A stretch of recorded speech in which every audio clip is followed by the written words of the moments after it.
Single mother comes home early and is shocked by what she sees. Amanda Johnson was exhausted after another series of double shifts at Riverside Community Hospital.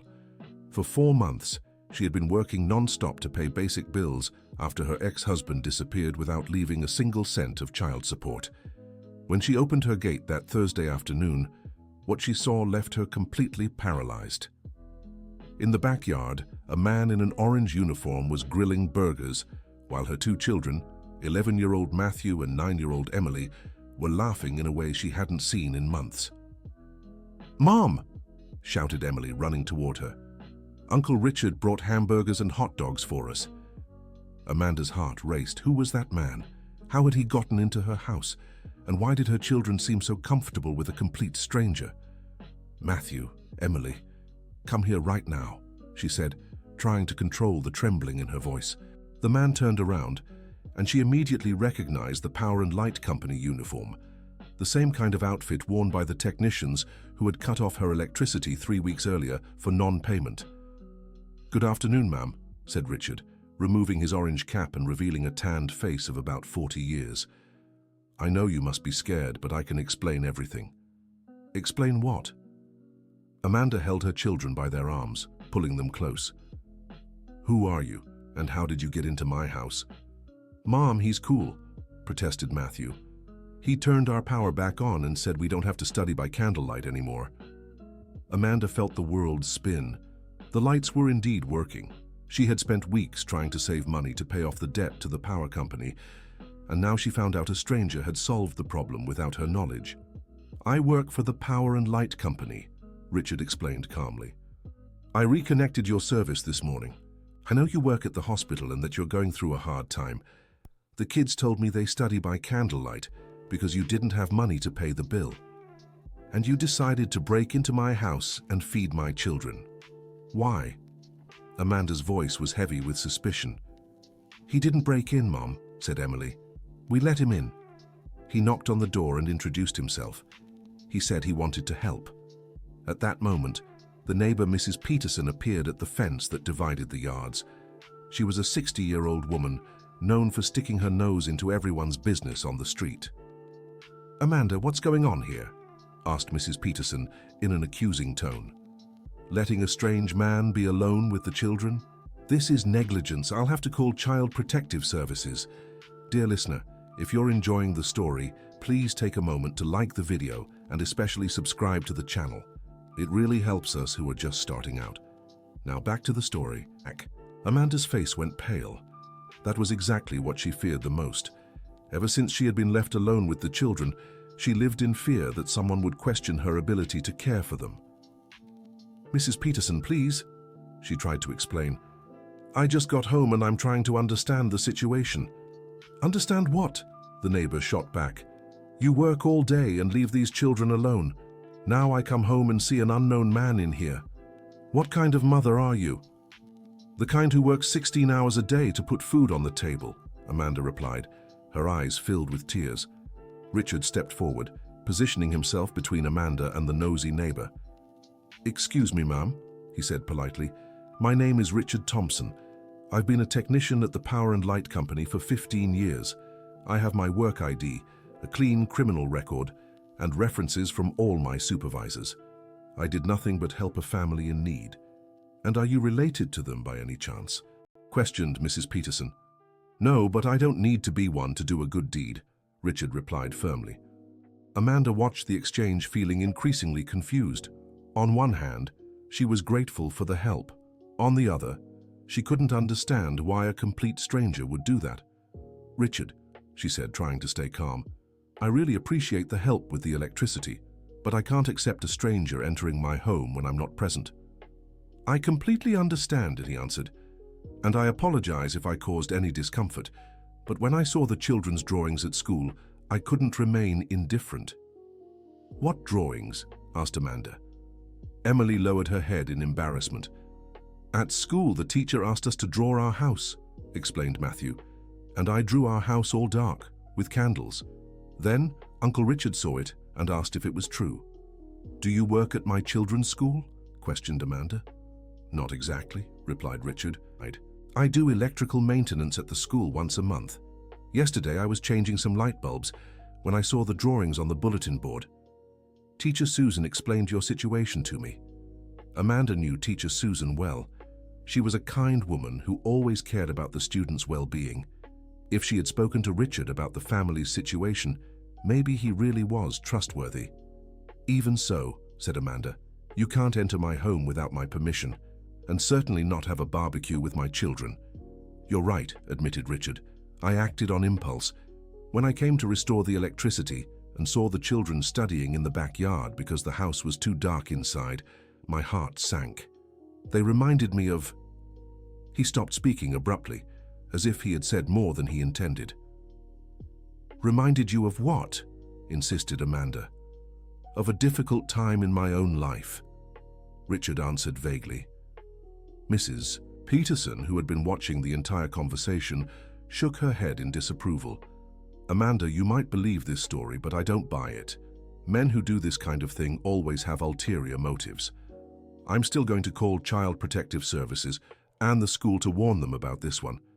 After making the threat, the neighbor went inside, slamming the door.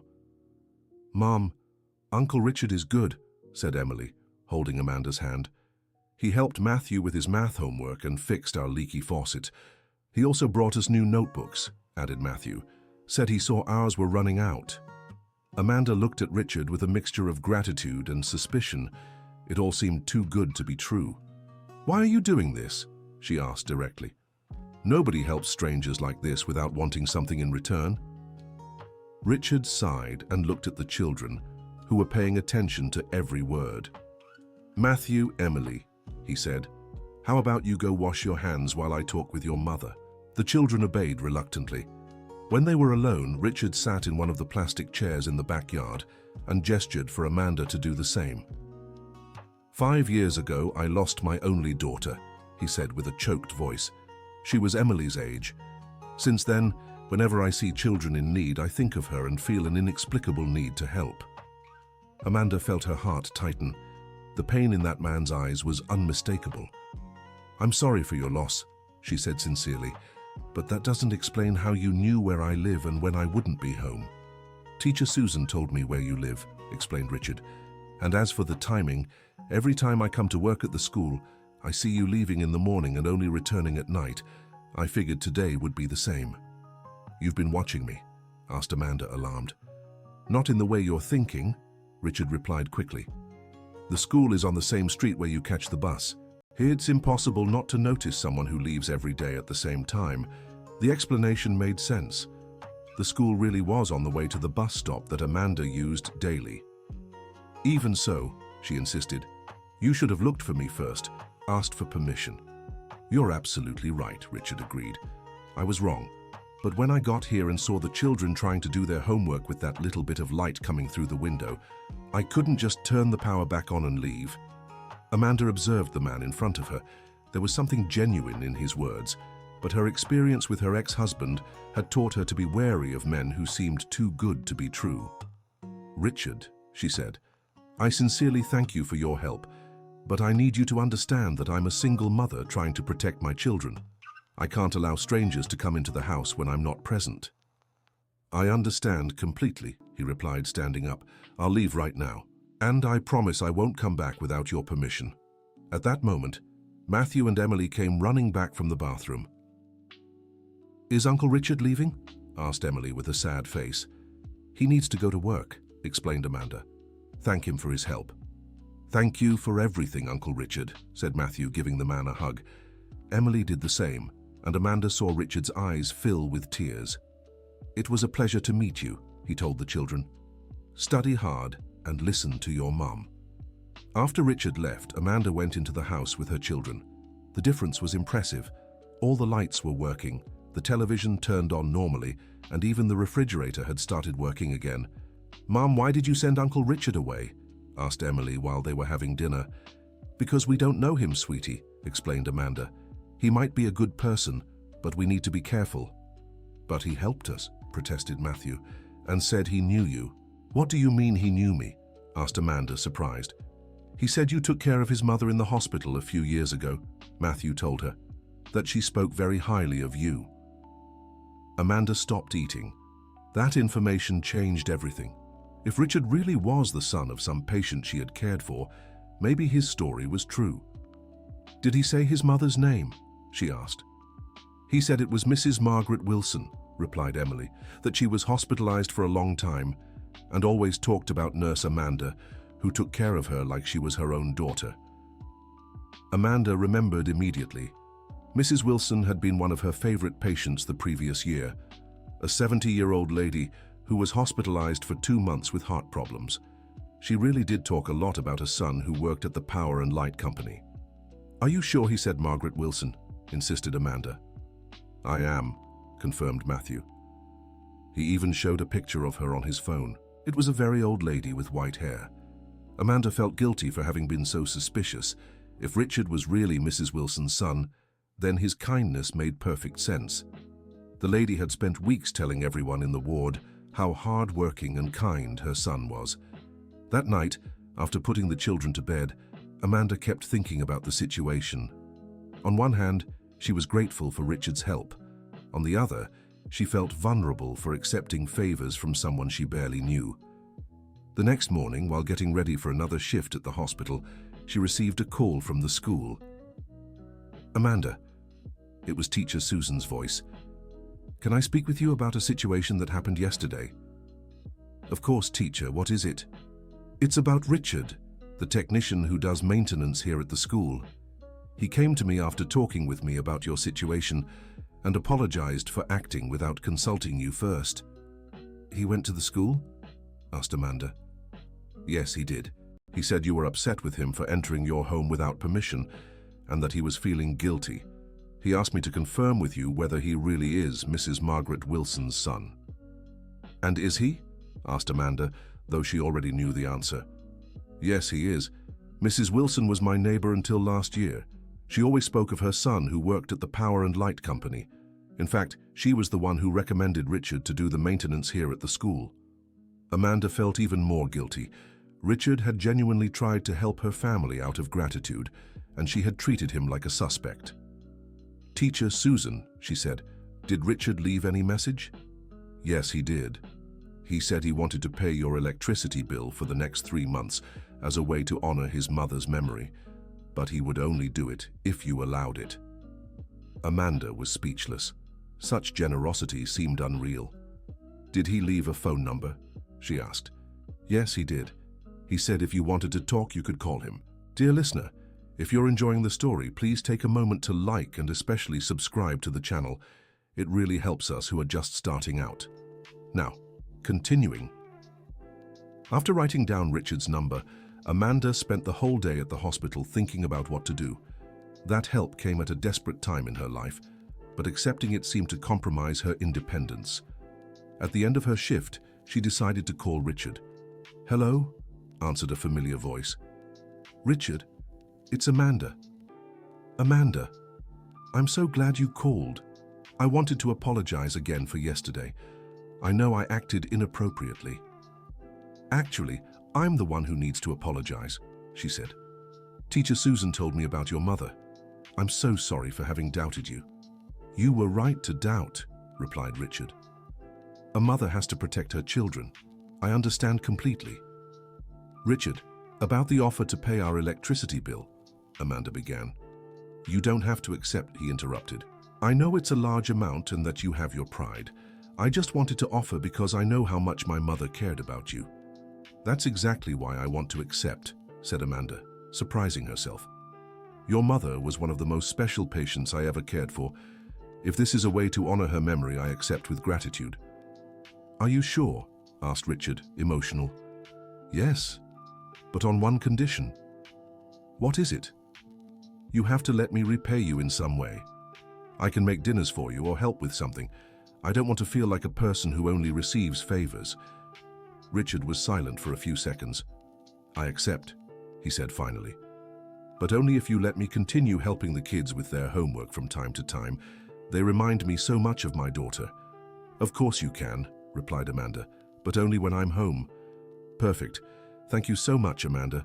You have no idea how much this means to me." When Amanda got home that night, she found the children excited. "Mom," shouted Emily, Teacher Susan said you talked to Uncle Richard.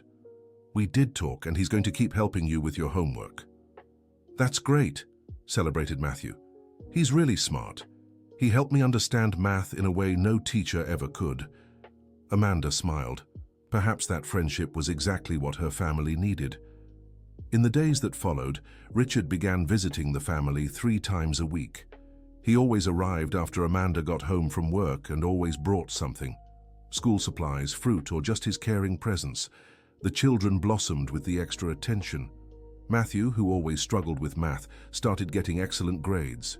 Emily, who was shy, began talking more and smiling often. Amanda also benefited from the friendship. Richard was a great listener and gave sensible advice about raising children. Moreover, his masculine presence in the children's lives filled a void she didn't even know existed. Everything was going well until 3 weeks later, Amanda received an unexpected call. Amanda. It was the voice of her ex-husband, Jason. What do you want? She replied coldly. I heard you've been having men over at the house. That's not a suitable environment for my children. Amanda felt anger rising in her chest. Jason had abandoned the family 8 months ago, and now he was worried about the environment the children were living in. What men? She asked, trying to stay calm. Don't play dumb. Mrs. Peterson told me about that Richard who's always over there. Amanda understood immediately. The gossipy neighbor had made good on her threat to cause trouble. Richard is a family friend, she explained, and he only comes here when I'm present. Friend? Jason laughed disdainfully. Amanda, you're so naive. A man who hangs around a single woman with children always wants something. And you, she retorted. What did you want when you pursued me? Because from what I remember, you disappeared off the face of the earth when you found out I was unemployed. Look, I'm not going to argue with you, said Jason, changing his tone. I'm just warning you that if this Richard character keeps coming to my house, I'll get a lawyer to file for custody of the children. Your house? Shouted Amanda. Jason, you don't even pay child support. This house is mine, the children are mine, and you have no right to have an opinion about who I see. Yes, I do, I'm their father, and a father has the right to protect his children from bad influences. Bad influences? Repeated Amanda in disbelief. Richard helps the children with their homework, fixes things around the house, pays our power bill. He's been more of a father to them in 1 month than you were in 11 years. That's exactly what I'm going to tell the judge, said Jason. That you're so desperate, you let just anyone play father to my children. After hanging up the phone, Amanda broke down in tears. Jason's threat terrified her because she knew he had money to hire a good lawyer, while she could barely pay her basic bills. When Richard arrived that night to help the children, Amanda was visibly upset. Did something happen? He asked worriedly. Amanda told him about Jason's call. Richard listened to everything in silence, his face growing more and more serious. Amanda, he said finally, if my presence here is causing problems for you, I'll step back. No, protested Matthew and Emily at the same time. Uncle Richard can't leave, cried Emily. He's our friend. Children, said Amanda, go to your room. I need to talk to Richard. After they were alone, Amanda poured out all her anguish. Richard, I can't lose my children. They're all I have in life. If Jason really files a lawsuit, I won't have the money to defend myself properly. Calm down, said Richard, holding her hands. First, let's understand what kind of threat this is. Does Jason pay child support? No. He disappeared when I became unemployed. And does he have regular contact with the children? None. The last time he came here was 4 months ago, and he only stayed half an hour. Richard thought for a few moments. Amanda, a father who doesn't pay child support and doesn't maintain contact with his children, is hardly going to get custody just because the mother has a friend. Besides, the children are old enough to have a say in who they want to live with. But what if he makes up some lie? What if he bribes a witness? Asked Amanda desperately. In that case, the truth always comes out, replied Richard with conviction. And the truth is that you are a dedicated mother who does everything for her children. Richard, said Amanda with tears in her eyes, I don't want you to distance yourself from the children because of this situation. They've already suffered too much from their father's abandonment, and I don't intend to abandon them. he replied firmly. "But maybe it's better if we're more discreet for now. At least until this situation is resolved." Amanda agreed with the suggestion, but deep down she knew it would be difficult to explain to the children why Richard couldn't visit them like before. The next morning, she received a call from the school. "Amanda?" It was the principal, Mrs. Margaret. "I need to speak with you urgently. Can you come here before the children's dismissal time?" "What happened?" asked Amanda, alarmed. "It's about an anonymous complaint we received about you." Amanda felt her world crumbling.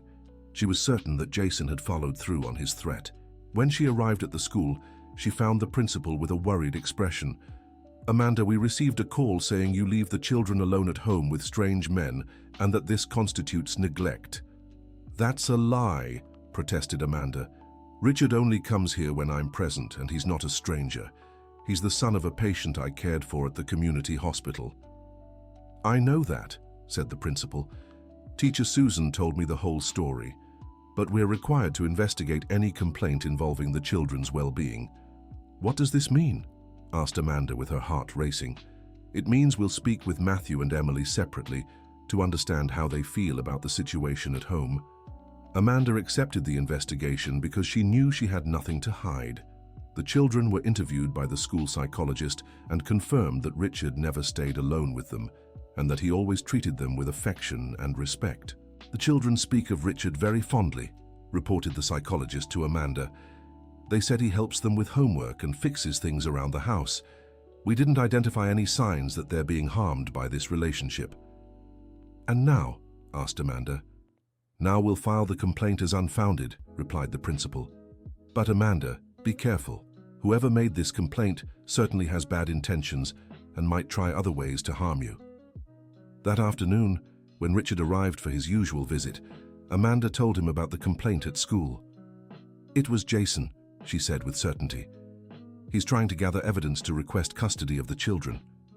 Richard stayed silent for a few minutes, thoughtful. "Amanda," he finally said, "I think the time has come for you to know the whole truth about me." "What truth?" she asked, intrigued. "About why I really decided to help your family." Amanda felt a chill in her stomach. Could her initial suspicions have been right? "The story about my mother is true," continued Richard.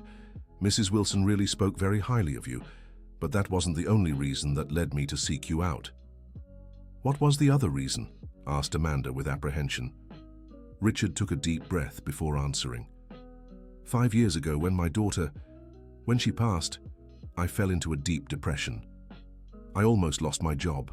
I almost lost everything. It was your mother who saved me." "My mother?" repeated Amanda, confused. "She was hospitalized at the same community hospital where you worked, back when I visited my mother every day.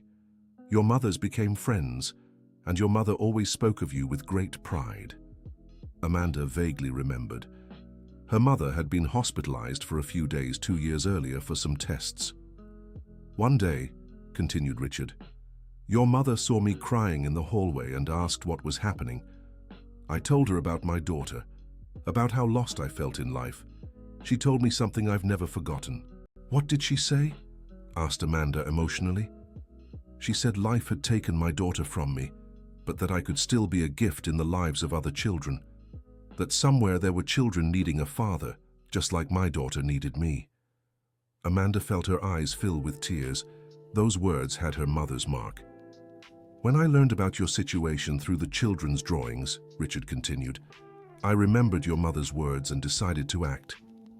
"Why didn't you tell me this before?" asked Amanda. "Because I thought you'd think I was trying to replace your family with my lost family. And maybe I was," he admitted. "But with time, I realized it wasn't replacement. It was healing. You healed me as much as I hope I've helped you." Amanda stood up and hugged Richard. She finally understood why this man had come into their lives. "Richard," she said, "you didn't just help our family. You became part of it." At that moment, the children came running into the room. "Mom!" shouted Matthew. "Daddy's here at the gate and wants to come in." Amanda and Richard exchanged glances. The final confrontation had arrived. Jason was at the gate accompanied by a man in a suit, probably his lawyer. "Amanda," said Jason when she opened the gate, I came to get the children for a visit. What visit? She asked. You haven't seen them in months. Exactly. I decided I need to exercise my father's rights better. The lawyer introduced himself and handed a notification to Amanda. Starting today, my client will exercise his visitation rights every Friday, and soon we'll file for shared custody. You can't do this, protested Amanda. We certainly can, replied the lawyer, especially considering you expose the children to inappropriate situations. Jason looked at Richard, who had come out to the yard. Is this the famous Richard? He asked sarcastically. The substitute father you got for my children? Jason, you have no right to talk like that, answered an angry Amanda. Richard helps these children more in 1 week than you have their whole lives. That's exactly what I'll use against you in court, said Jason. The fact that you think a stranger can replace the children's real father. Matthew, who had overheard the conversation, came running out of the house. You're not my real father, he shouted at Jason. Real fathers don't abandon their children. Uncle Richard is more of a father than you. Emily also appeared, holding Richard's hand. I don't want to go with him, she said, crying. I want to stay with Mommy and Uncle Richard. Jason turned red with anger. See, he said to the lawyer, she brainwashed the children against me. Nobody brainwashed anyone, intervened Richard. The children are just saying how they feel. And who are you to have an opinion? Retorted Jason. You're just an intruder who took advantage of a desperate woman. Jason, shouted Amanda, respect Richard. He's worth 10 of you. Amanda, said the lawyer, I suggest you watch your words. Everything said here will be used in the court proceedings. At that moment, Mrs. Peterson appeared at the fence again. I was the one who called you, Jason, she said. Someone needed to take action about this scandalous situation. Thank you, Mrs. Peterson, replied Jason. You're a helpful neighbor. Helpful? Laughed Richard. She's a busybody who meddles in other people's lives. Watch your words, young man, threatened Mrs. Peterson. I can sue you for slander. The situation was getting increasingly tense. The children were crying. Amanda was shaking nervously and Richard was trying to stay calm. Well, said the lawyer, the children will come with us now for today's visit. And next Friday they'll spend the weekend with their father. I'm not going, Dawn, screamed Emily, clinging to Richard.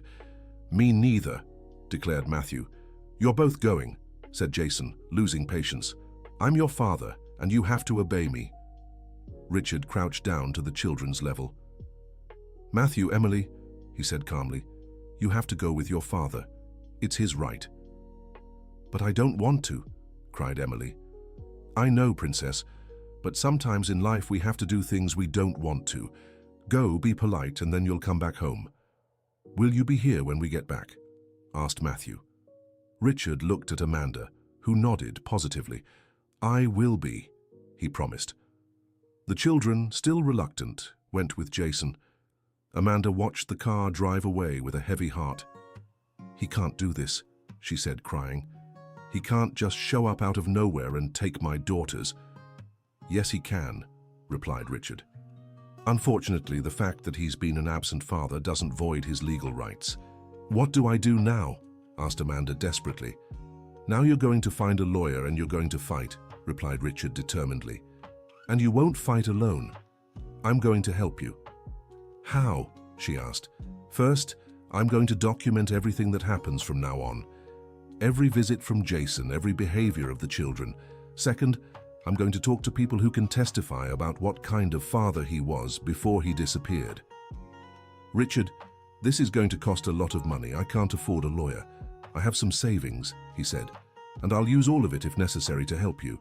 I can't accept, protested Amanda. Yes, you can, insisted Richard, because now this is my family too, and family protects family. Dear listener, if you're enjoying the story, please take a moment to like and especially subscribe to the channel. It really helps us, who are just starting out. Now continuing. In the weeks that followed, Amanda's life became hell. Jason would show up every Friday to pick up the children, who always returned sad and stressed. Mom, told Matthew after one of the visits, Daddy keeps asking questions about Uncle Richard. He wants to know what he does here, if he sleeps here, if you're dating him. And what do you tell him? Asked Amanda. The truth, replied Emily. That Uncle Richard helps us with homework and is our friend. And does Daddy get angry? Asked Amanda. He does. He said Uncle Richard is deceiving you and that he'll soon show who he really is, told Matthew. Amanda became worried about that statement. What could Jason be planning? The answer came a few days later, when Richard came home earlier than usual, looking worried. Amanda, he said, something strange happened at my work today. What was it? She asked. My supervisor called me for a talk, said they received an anonymous complaint saying I use my position at the company to improperly benefit people I know. Is this about our light bill? Asked Amanda, alarmed. Yes. Someone reported that I reconnected your power without company authorization and that I paid the bill with my own money. But that's not a crime, is it? Asked Amanda. It's not a crime, but it's against company rules, explained Richard. Technicians can't do reconnections without official work orders. What does that mean? Asked Amanda, afraid of the answer. It means I could be fired, replied Richard sadly. Amanda felt guilty. Richard was losing his job for helping her family. Richard, this is all my fault, she said, crying.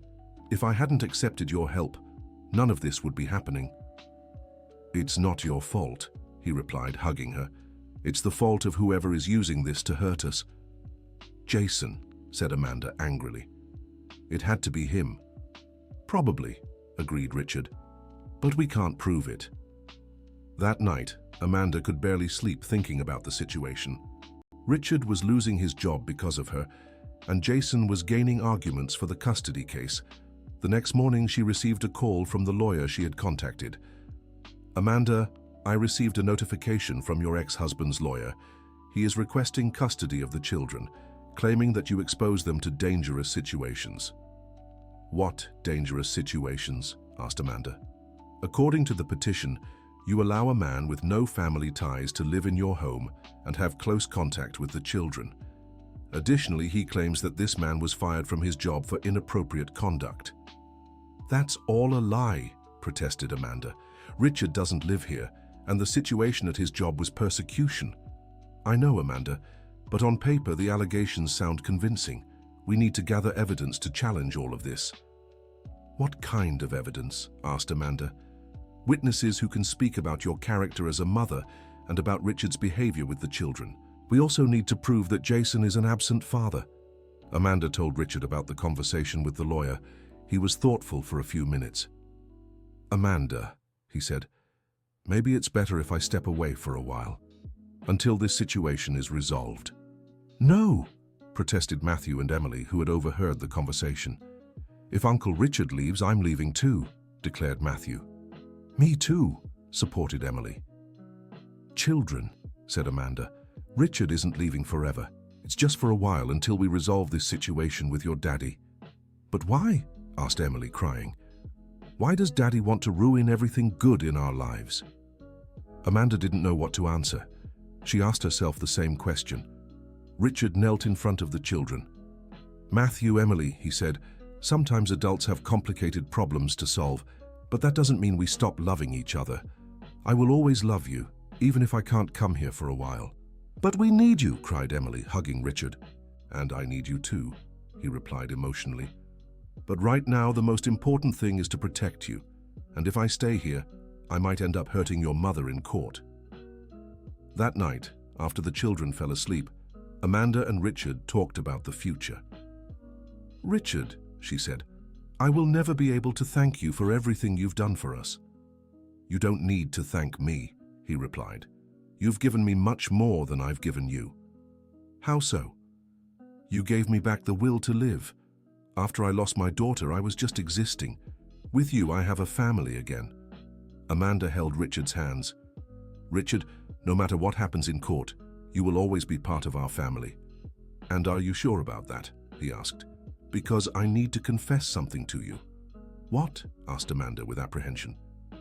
I'm in love with you, said Richard, looking directly into her eyes. And I know that complicates the situation even more. Amanda was silent for a few seconds. Deep down, she had also developed feelings for Richard, but was afraid to admit it. Richard, she finally said, I have feelings for you too. But now is not the time to think about that. I need to focus on not losing my children. "I understand," he replied. "I just wanted you to know, so that when all this is over, we can talk about our feelings without rushing." The following week, Richard stayed away from visiting the family, as they had agreed. The children were sad, but understood it was necessary. During the court hearing, Amanda felt intimidated by Jason's lawyer, who painted Richard as a manipulator who took advantage of vulnerable women. "Your Honor," said the lawyer to the judge, "my client allows a stranger to have free access to her home and her children. This man was fired from his job for improperly using his professional resources to benefit the respondent." Amanda Johnson's lawyer contested the allegations. "Your Honor, Mr. Richard is the son of a patient my client cared for at the community hospital. His help to the family was motivated by gratitude, not personal interest. As for the dismissal, it happened due to pressure from the petitioner, who made false reports to harm both my client and Mr. Richard." "Can you prove this allegation?"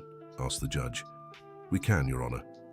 We have witnesses who confirm that the petitioner abandoned the family 8 months ago and never paid child support.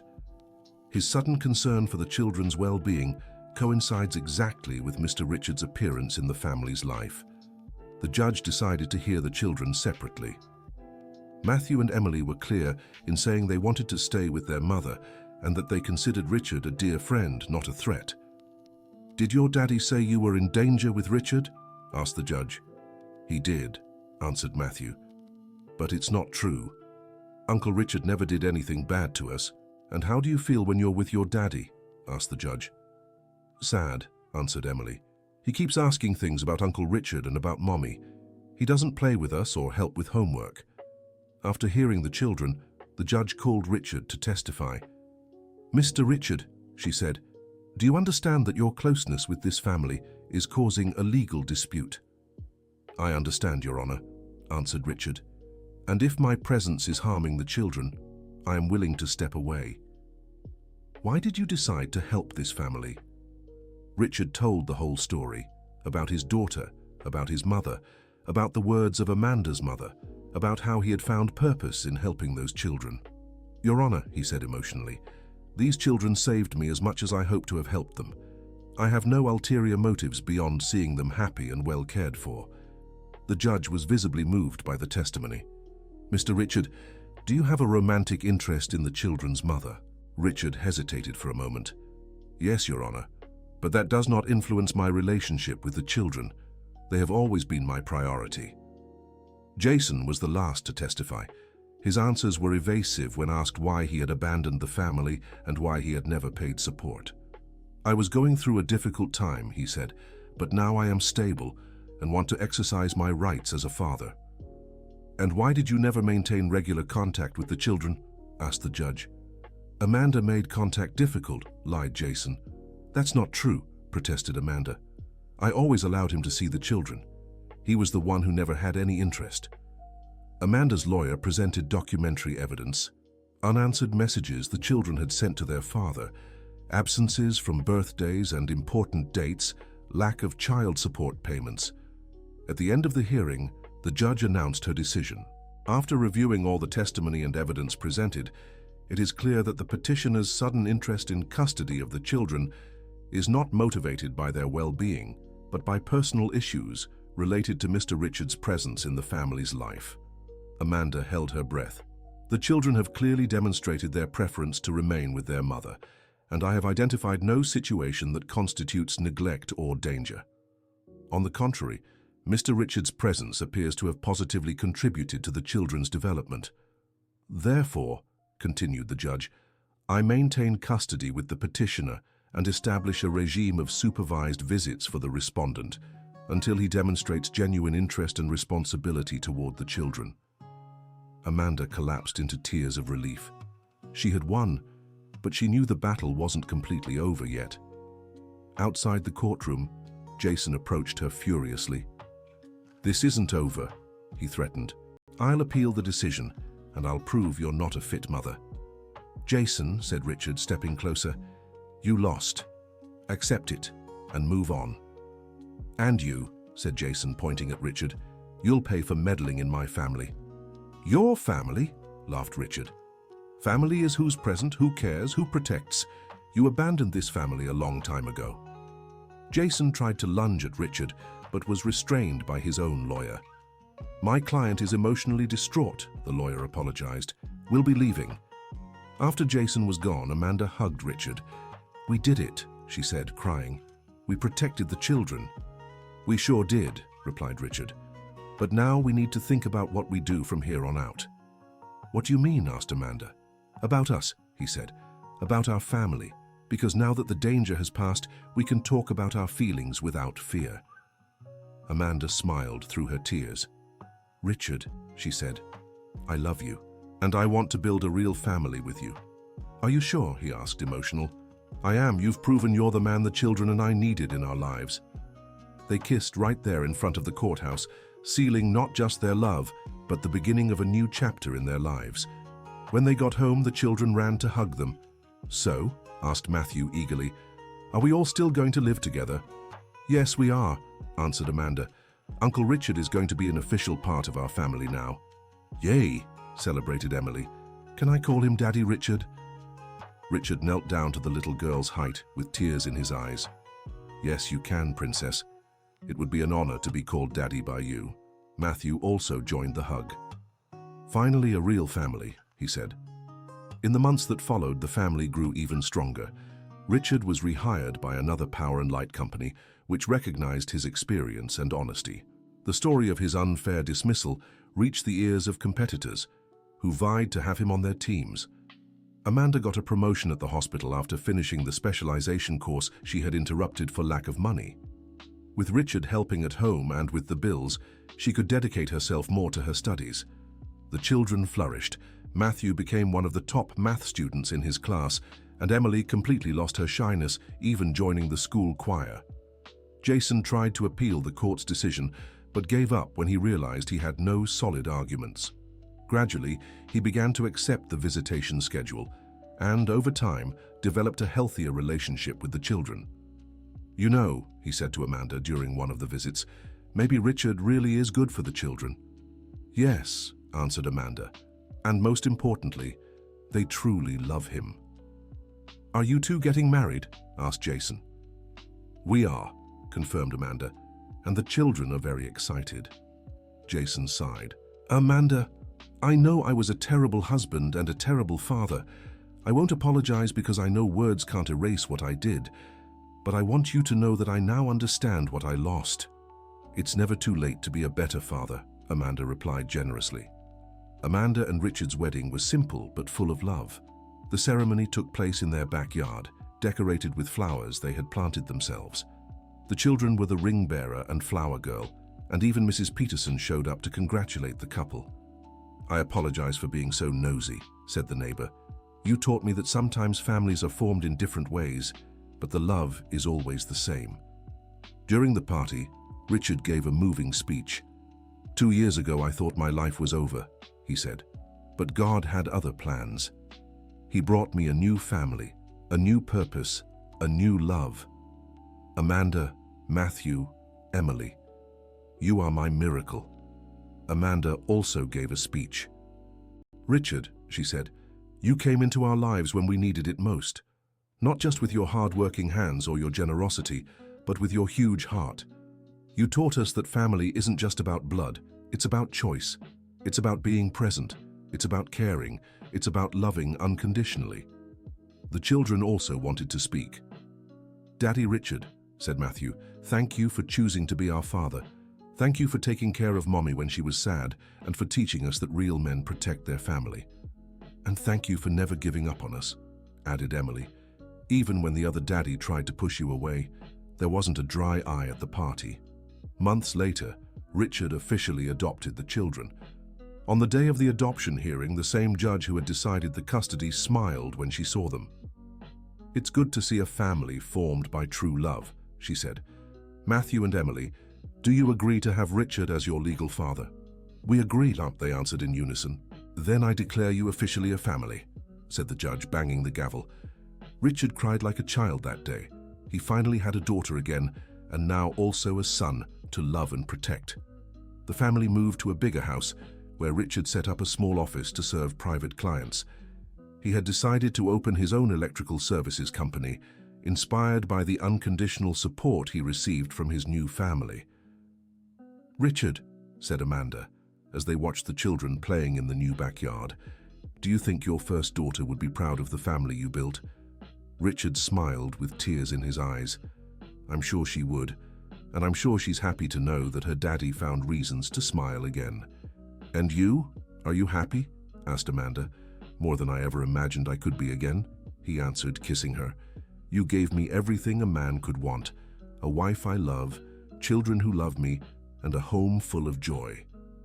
"We're the lucky ones to have you," said Amanda. "You transformed our lives." "We transformed each other," corrected Richard. "That's what families do. They heal each other, they strengthen each other, they complete each other." That night, while putting the children to sleep, Emily asked a question that moved the couple. "Daddy Richard, now that we're a real family, can you teach me how to fix things like you do?" "Of course, Princess," answered Richard. "I'll teach you everything I know. That way you'll always be able to take care of the house and the family." "And I want to learn too," said Matthew. "I want to be just like you when I grow up." "You already are like me," said Richard, moved. "You have good hearts and know the value of family. That's the most important thing anyone can have." After the children fell asleep, Amanda and Richard stayed talking on the porch. "Richard," she said, "sometimes I think about what our life would be like if you hadn't shown up that day." "Don't think about that," he answered. "What matters is that I did show up, and that we all had the courage to accept love when it came." "You're right," agreed Amanda. "Some people spend their whole lives looking for happiness, and ours came disguised as a problem." "That's true," laughed Richard.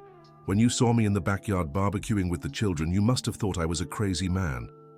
"I sure did," laughed Amanda. "But my heart told me you were special, and a mother's heart is never wrong." They remained silent for a few minutes, watching the stars. "Amanda," said Richard, "promise me something." "What?" "Promise you'll always tell me if something is bothering you or the children. Promise you'll never try to handle everything alone like you used to." "I promise," replied Amanda. "And do you promise you'll never try to distance yourself to protect us again? Family faces problems together." "I promise," said Richard, sealing the promise with a kiss. 1 year later, the family gained another member. Amanda discovered she was pregnant, and the children were thrilled with the news that they would have a little brother or sister. "Now our family is complete," said Richard emotionally, when he learned about the pregnancy. "Are you sure you want to have another child?" asked Amanda worriedly. "I know you still feel pain over the daughter you lost." "Amanda," said Richard, holding her hands, "my first daughter will always be in my heart, but that doesn't stop me from loving other children. The heart has infinite space for love." When Emily was born, they decided to honor the first Emily by giving the baby the same name. Matthew and Emily became the most protective siblings in the world. "Daddy Richard," said Matthew, holding his newborn little sister, "now we have to protect her like you protected us." "Exactly," agreed Richard emotionally. "And she'll grow up knowing she has a family that loves her very much." On the day of discharge from the hospital, as they were going home with the baby, Emily made an observation that touched everyone's hearts. "Mommy," she said, "baby Emily will know from a very young age what it's like to have a real father. She's lucky." "We're all lucky," replied Amanda, "because we learned that family isn't about perfection. It's about love, forgiveness, and never giving up on each other." Richard, driving the car with extra care because of the baby, smiled through the rearview mirror. "And it's about accepting help when it comes," he added, "even when it comes in unexpected ways." "Like a man in an orange uniform grilling in the backyard," laughed Amanda. "Exactly," laughed Richard. "The best things in life come when we least expect them." When they arrived home, they found the backyard decorated with balloons and a banner saying, "Welcome home, Emily," made by the neighbors. Even Mrs. Peterson had contributed a cake. "You've created a beautiful family," said Teacher Susan, who was also there, "and you've inspired the whole community with this love story." "It's true," agreed Mrs. Peterson. "You taught me that sometimes we judge situations without knowing the whole story." That night, when everyone had left and the house was quiet, Richard watched Amanda breastfeeding the baby. "What are you thinking about?" she asked. "I'm thinking that 3 years ago I was lost, without direction, thinking my life had no more meaning, he replied. And today I'm here with a wonderful wife, 3 children I love as if they've always been mine, and a future full of possibilities. And I'm thinking, said Amanda, that 3 years ago I worked 16 hours a day, was afraid of losing my children, and felt like the loneliest person in the world. Today I have a husband who supports me, happy children, and the certainty that our family can face anything. Do you know the moment I was sure I loved you? Asked Richard. Which one? When you said you couldn't accept a stranger coming into the house when you weren't there. In that moment I saw that you were a brave mother who protected your children above all else, and I knew I wanted to be part of that protection. And I knew I loved you, said Amanda. When you promised the children you'd be here when they returned from the visit with Jason, I saw that you loved them like daughters too. Richard approached and kissed the forehead of the baby, who slept peacefully in her mother's arms. Emily, he whispered, you're going to grow up in a family that chose each other, that truly loves one another, and that will never give up on you. You'll have a father and mother who will always be here, and brothers who will always protect you. And you'll always know, Amanda added, that true love builds bridges where there were once walls and turns strangers into family. End of story. Now tell us what you thought of this story and where you're watching from. If you have something to share with us, leave it in the comments with sincere words. Do you believe Amanda made the right decision in trusting Richard? We'd love to read your opinion. Thank you so much for your company. Don't forget to leave your like, and most importantly, subscribe to the channel so you don't miss other heartwarming stories.